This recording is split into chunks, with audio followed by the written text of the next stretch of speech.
Let's do some clean girl makeup for women over 30 whose skin needs a little extra love. Peep my flooded house behind me. A few drops of vitamin C and hyaluronic acid. Then we're gonna do a little hydrating serum and a little sunscreen. A little brow wax to fluff the brows.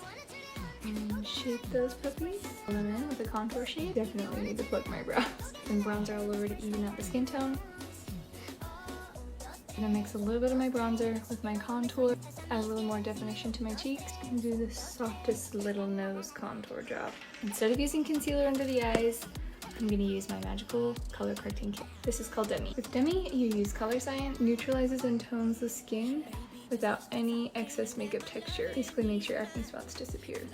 A little excess purple and blue right here, so I'm using the opposite color, which is yellow and orange. And it's a little bit more blue. I'm adding just an orange. Red orange, where it's more muddy green on the outside of my eye. Demi under eye, nothing under my eye.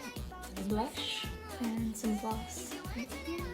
Tiny bit of contour for lip liner. Gloss a little red and on my lips too. Let's do a quick side by side. So first clip is no makeup at all. And then this is with our clean girl makeup routine. Look at that. So natural and beautiful. Everything I used was all from this one palette. Text or comment the word match below to get recommendations for your own clean girl all-in makeup palette.